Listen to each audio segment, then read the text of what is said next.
Bonjour à tous et bienvenue dans cette nouvelle vidéo du podcast Le Pharmapreneur, vidéo d'un quotidien de pharmacien, vidéo dans laquelle je te raconte ma semaine en tant que pharmacien titulaire. Je te parle de mes interactions avec mes collègues, mes confrères, mes patients, mais également avec les délégués commerciaux, avec mes collègues, confrères, amis, que ce soit dans les pharmacies satellites, des Emmurés ou de Pavilly, mais également de notre groupe des Avengers. Je t'évoque mes problématiques, éventuellement des solutions que j'ai pu trouver. Le but de ces vidéos, t'échanger mon quotidien, t'échanger mes problèmes, t'évoquer les solutions que j'ai pu trouver et puis trouver ensemble des choses qui font progresser notre profession. Alors, qu'est-ce qui s'est passé durant cette semaine ? Eh bien, déjà, on va faire un petit back-off, on va dire, et parler de ce qui s'est passé durant le week-end.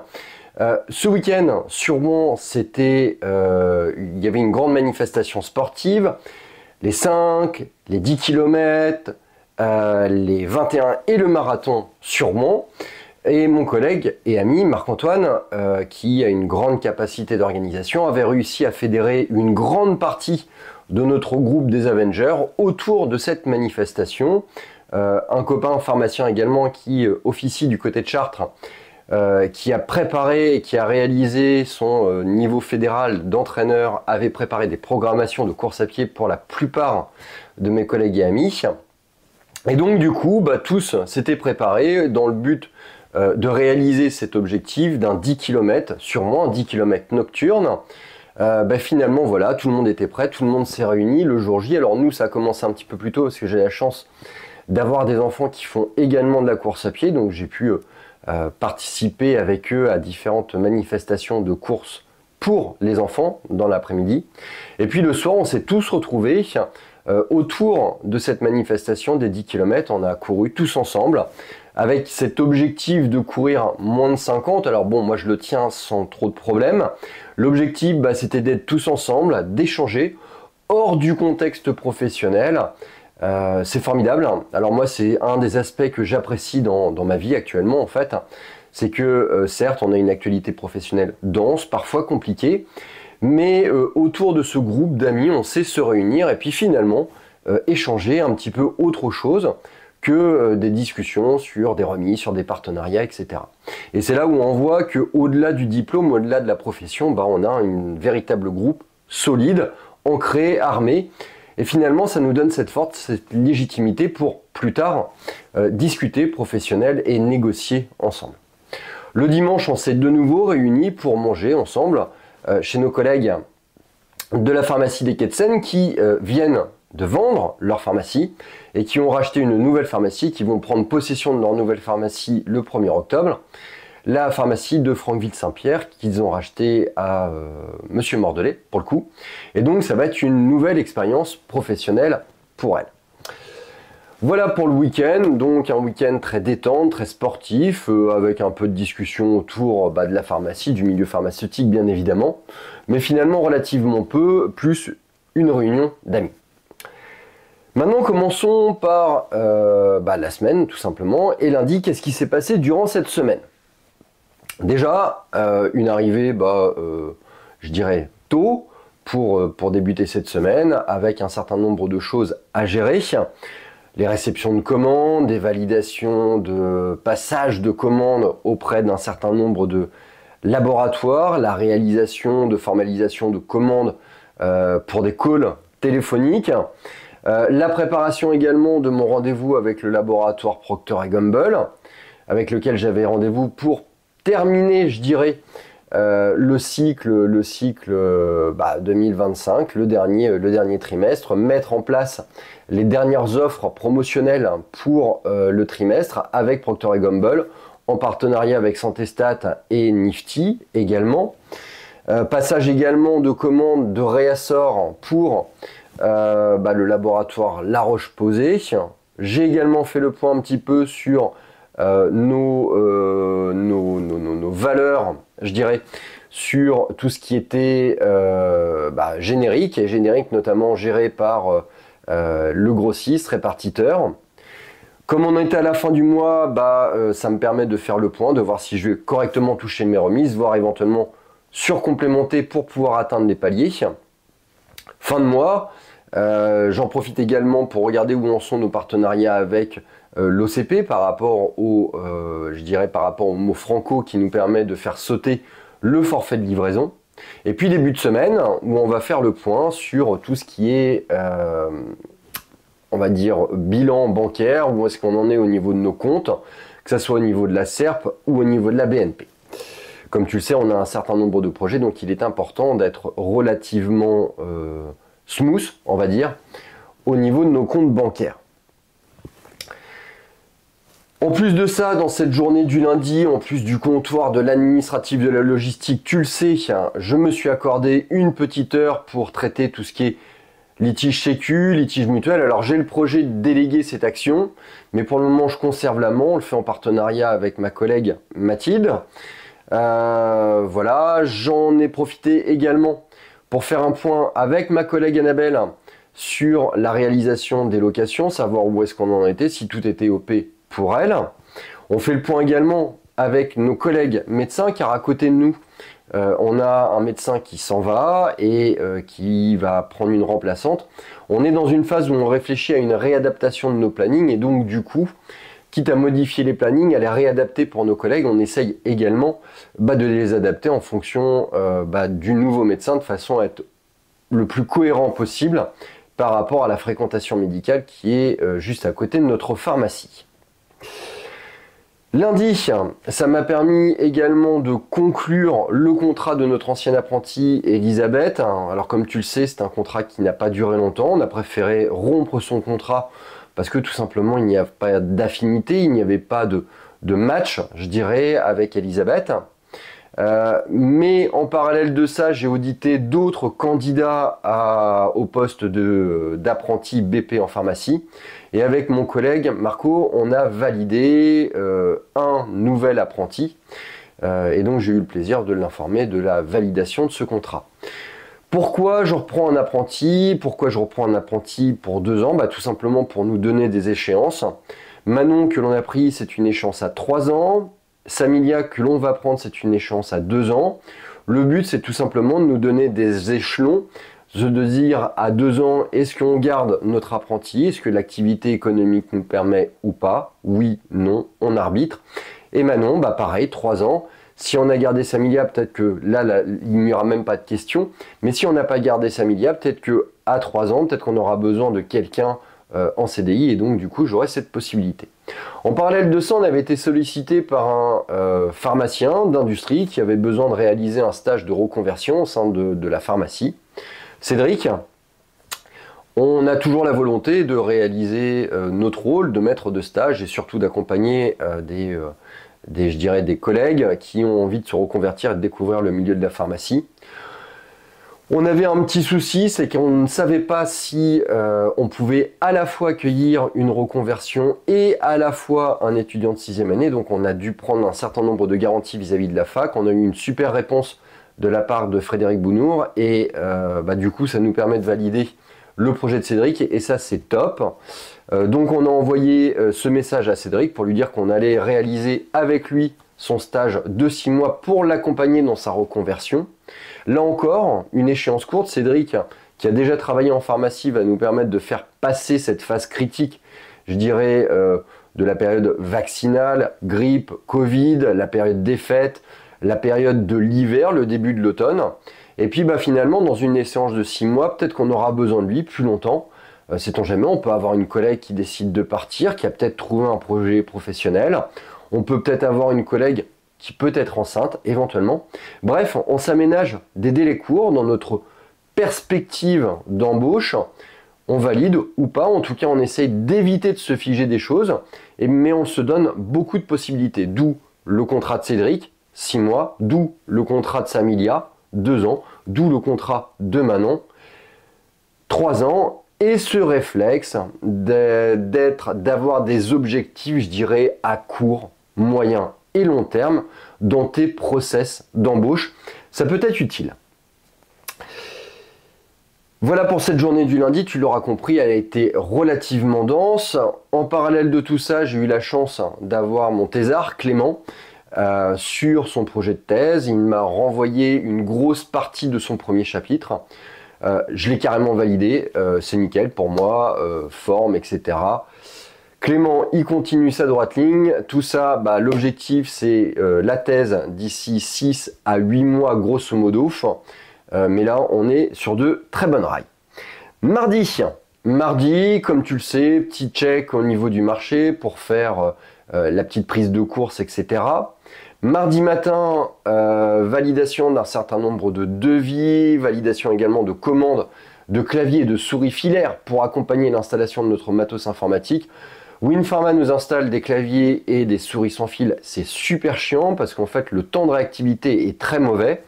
Et donc du coup on a pris le parti avec mon équipe de plutôt revenir à des systèmes filaires. On a dû les commander, désolé. C'est formidable ça parce qu'en fait finalement dans l'air du temps, lorsqu'on commande des PC HP, ces PC HP ils sont vendus par défaut avec des claviers souris sans fil. Et on n'a pas voix au chapitre, alors bon, voilà, c'est comme ça, donc on a dû s'adapter. J'ai également réalisé une interview pour le magazine Notre Temps. Alors j'avais été sollicité par une journaliste qui a vu ma chaîne YouTube et donc qui a aimé un petit peu la manière dont je diffusais ces informations. Et on a réalisé une petite interview sur l'intérêt du café et son incidence par rapport à la prise de certains médicaments ou par rapport à certaines pathologies.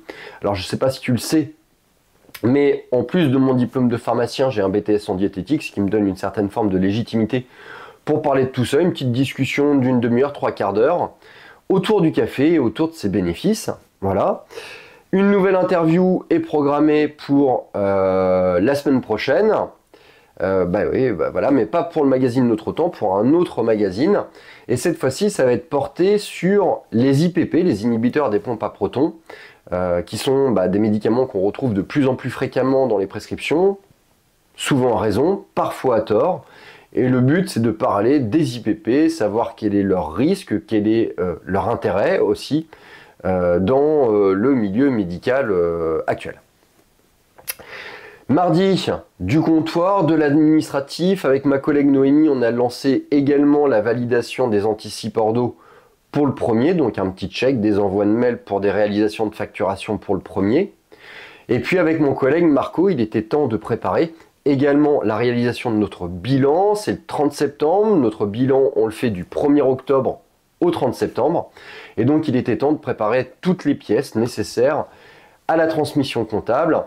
Les avoirs clients, les avances, les attentes, les litiges sécu mutuels, le stock, la synthèse d'activité, les défraiements ROSP, les défraiements CPAM, bref, une image à la date du 30 septembre de notre activité commerciale réalisée durant l'année, de nos encours également, de nos clients, des attentes, des différés, des mises en compte, des crédits, bref. Tout ça, une image, c'est important, ça doit être réalisé vraiment à la fin de la journée de façon à être le plus fiable possible.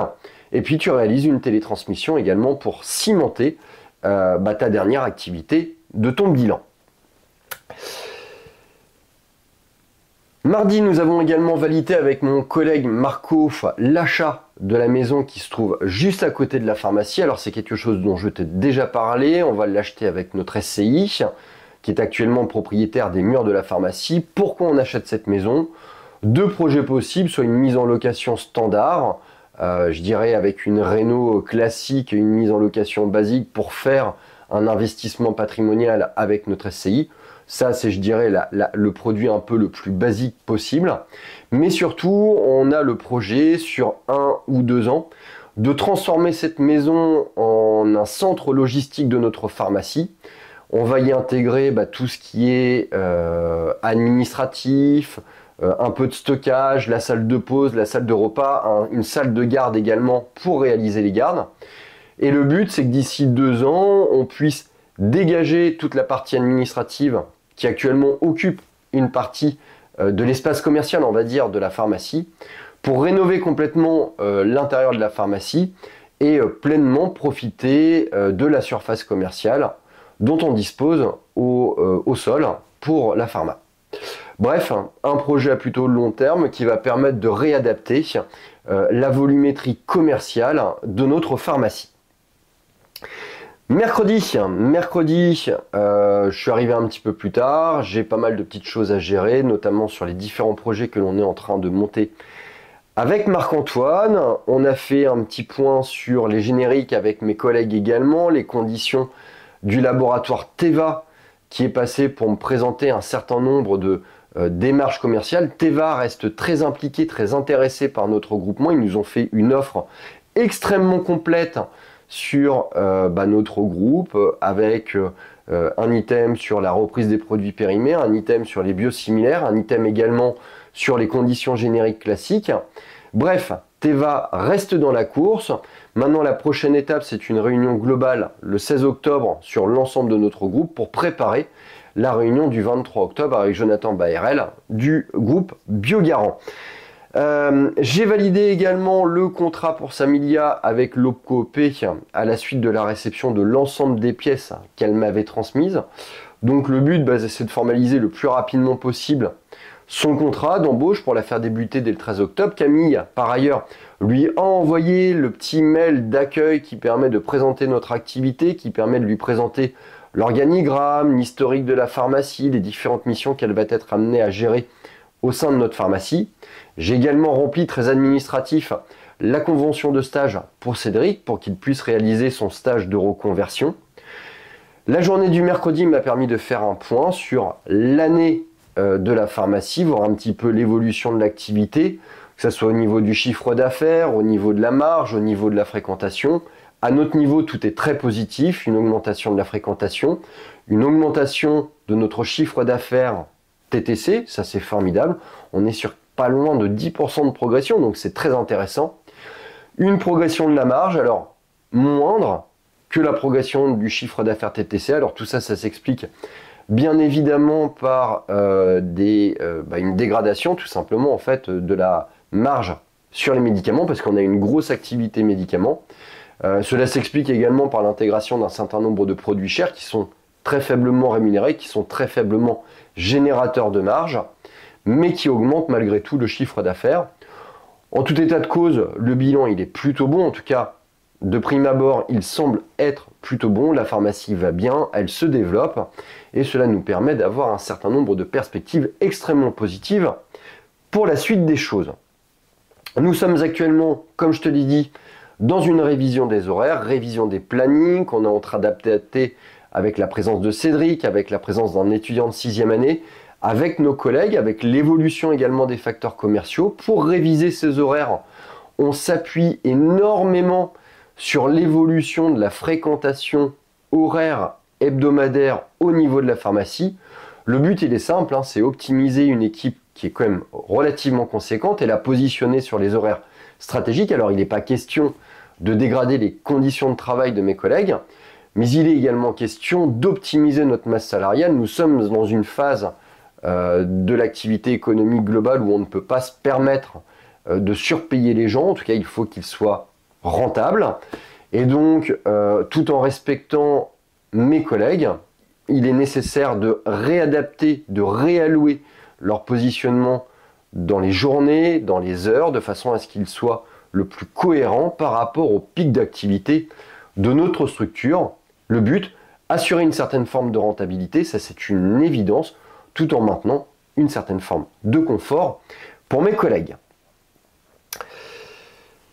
Jeudi, je suis en train de t'enregistrer cette vidéo, donc ça va être du prospectif. Voilà ce que j'ai l'intention de réaliser sur cette journée du jeudi. Alors déjà, jeudi matin, pas mal d'administratifs, pas mal d'envois de mails, bien évidemment. Préparation de l'UTMJ que je vais réaliser avec ma femme ce week-end. Et puis cet après-midi, il faut que j'appelle le groupement Lafayette pour discuter avec eux sur les différents échanges qu'on a pu avoir et notamment sur cette clause de préemption de la part du groupement Lafayette qui nous gêne. Rendez-vous également avec Adilis pour continuer à travailler sur les formations qu'on est en train de mettre en place, notamment les formations 2026 autour de la notion de délégation, qu'elle soit vis-à-vis d'un pharmacien adjoint ou vis-à-vis d'une équipe de préparateurs. mais également des délégations, je dirais, ancrées dans l'esprit d'un titulaire, parce que ce n'est pas évident de déléguer. On n'a pas été formé pour ça, on n'a pas été conditionné pour ça. Et donc, si on doit apprendre à déléguer, si on doit faire apprendre, je dirais, à déléguer pour des adjoints et des préparateurs, nous-mêmes, en tant que titulaires, on doit switcher notre mentalité et valider dans notre tête que il est normal, naturel, nécessaire même, de déléguer certaines fonctions. Préparation également de la formation sur la gestion des conflits au comptoir, dont une partie va être distribuée lors du CNP à Lyon d'ici une semaine. Et puis, je vais en profiter également pour faire un point avec ma collègue Marlène, parce qu'il semblerait qu'il y ait un certain nombre de rumeurs qui circulent dans la pharmacie, comme quoi je serais amené à quitter la pharmacie. Alors ça donne un climat qui n'est pas forcément ultra pertinent. Je pense qu'il y a des incompréhensions par rapport à certaines choses. Alors bien évidemment, j'ai un certain nombre de projets, mais pour le moment, il n'est pas question que je quitte la pharmacie. Et ça, il est nécessaire de le mettre au clair. Une équipe, elle a besoin de savoir comment va l'équipe directrice, quels sont ses projets, quelles sont ses envies, quelles sont ses motivations. Une équipe, comme toi, en tant que chef d'entreprise, pour bien fonctionner, elle a besoin d'une certaine forme de stabilité. Et puis la stabilité, ça passe par l'exposition des projets que tu peux avoir sur le court, le moyen et éventuellement le long terme. Voilà, c'est tout pour cette vidéo. Voilà, n'hésite pas si jamais tu as des commentaires. Je te souhaite une bonne fin de semaine. Je te dis à très bientôt pour une prochaine vidéo du quotidien d'un pharmacien. D'ici là, prends soin de toi, prends soin de ton équipe, prends soin de ta famille. Et je te dis à très bientôt pour une prochaine vidéo sur le podcast Le Pharmapreneur, le seul podcast où l'on parle entrepreneuriat et gestion officinale.